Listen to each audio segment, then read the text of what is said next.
Well, I'm here with Grandmaster Abhimanyu Mishra. Abhimanyu, you played against a legend today, Vasily Ivanchuk, and you beat him.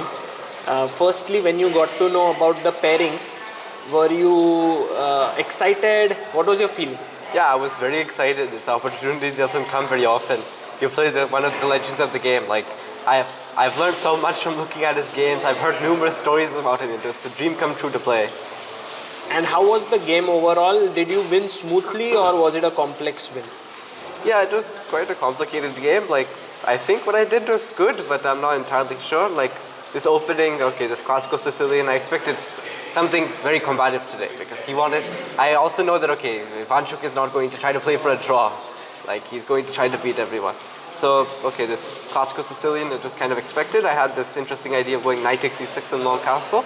And then I think the first critical moment came when he played h5. Now h5 wasn't part of my notes. I remember there was some game between like Hovanyansen and some like Akash G. There's one Indian player, 2400 rated.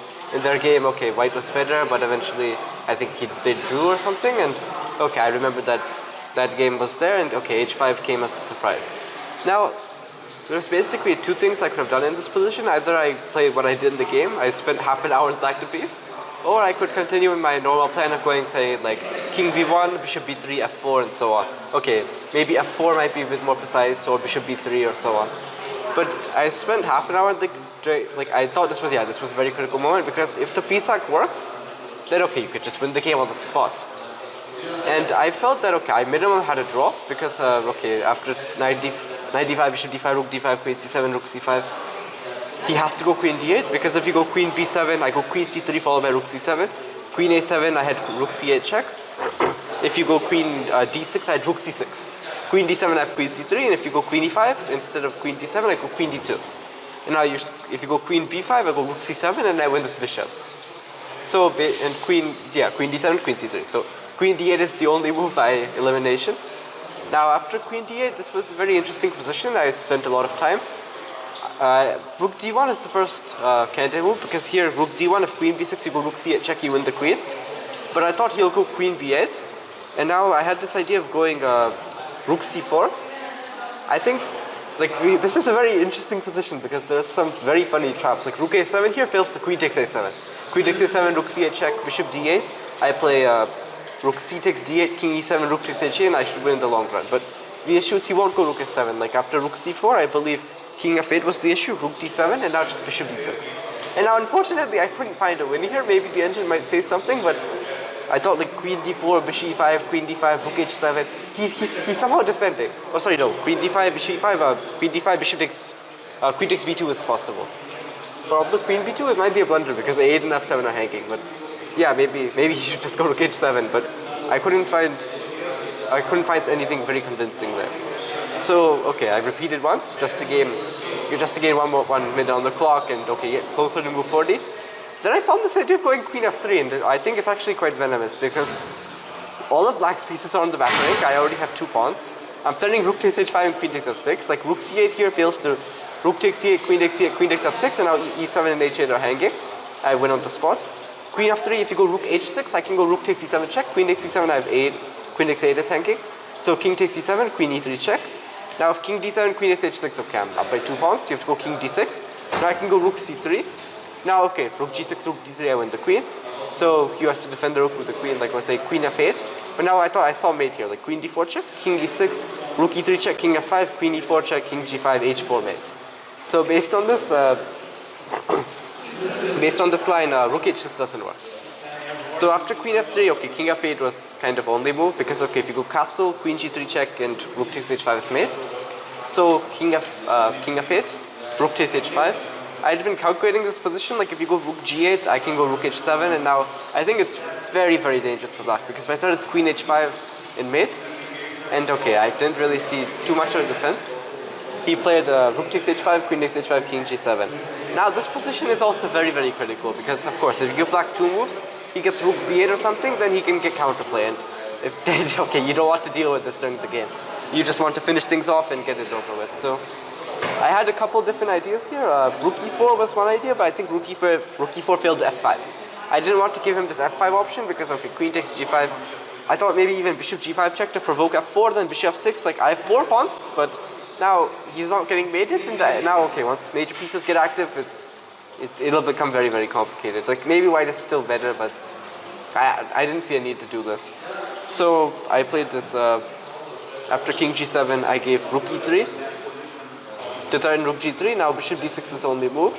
Queen g4 check, king f8. Now rook h3. Instead of rook h3, one idea could be to go queen h4, so that king g7 you can go rook h3 without any bishop 4 check, but queen h4 I think it failed to bishop e5. Now if you go f4, there's bishop takes b2 check, and all of a sudden black is mating white. So this was quite an interesting moment, because also after bishop queen h4 bishop e5, if I go queen h6 check, I thought black can go king g8, and it looks very, very, very close to mate, but it's not entirely mate. And okay, if black is not getting mated, he's still up by a piece. So based on this, I dropped this queen h4 line. I played rook h3 in the game, and from when I played rook h3, I saw this very, very long forcing line, and I believe it was correct. So king e7 is kind of forced, because if you go queen to say a5 threatening queen e1, I give rook h8 check. King e7, okay, first thing is just don't go rook takes 8, because queen e1 check, queen d1, bishop 4, you lose, you just get mated. You should go queen e4 check, and then you take on 8, and okay, you're up by a rook. Okay, you'll win this very easily. So based on this, queen a5 doesn't work. So after this moment where I played rook h3, yeah, so king e7 is forced, queen e4 check. Now here, I thought bishop e5 is the most, the best defense here. And this position becomes very strange, because okay, f4 has to be the move. Now queen d4. Now the issue is if you go queen x8, bishop takes f4, you get mated. So yeah, I saw this line f4, queen d4, I thought queen b7 check. Now if the king goes to back rank, queen x8 is check. If king d6, rook g3, or even f takes e5 check is just completely winning. So king e6 is only move, f takes e5. And now queen g1 check, king d2. Okay, if you go, instead of queen g1, if you go queen f4, I go king d1, queen f1, king d2 is the same thing. So queen g1 check, king d2.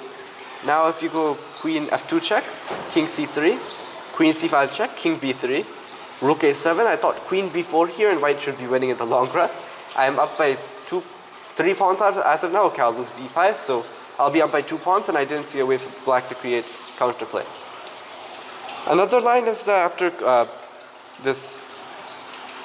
after king d1, like after this, okay, so queen e4 check, he played, so yeah, bishop e5, queen b7. Sorry, bishop e5, f4, queen d4, queen b7, king e6, fe5.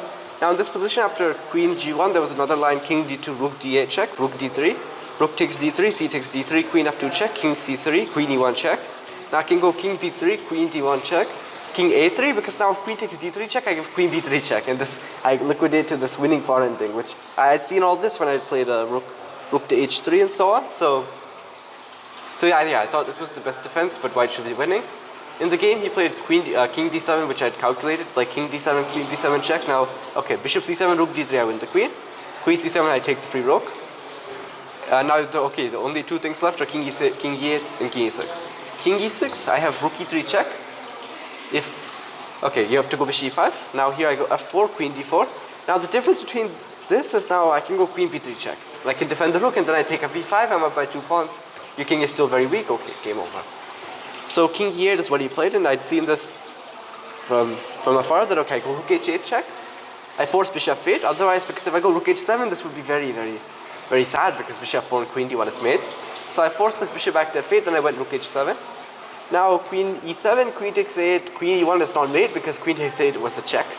So, okay, you cannot go queen e7. The only way to defend f7 is what he did in the game, bishop to e7. But now after queen c6 check, you're kind of lost, because king f8, I go rook h8, I take the queen, and you don't have bishop f8 to block anymore. And queen d7, I take the free rook. So this was a nice game. Wow. Well, Abhimanyu, nothing that I would say now is going to beat the analysis you've done. Phenomenal analysis. Thank you. I am thankful to you for showing these lines, because it also shows how much deeply you think, and I'm sure it's going to inspire many of our viewers to learn this, how you calculate in such a structured way. Thank you. Huge congratulations to you. Thank you.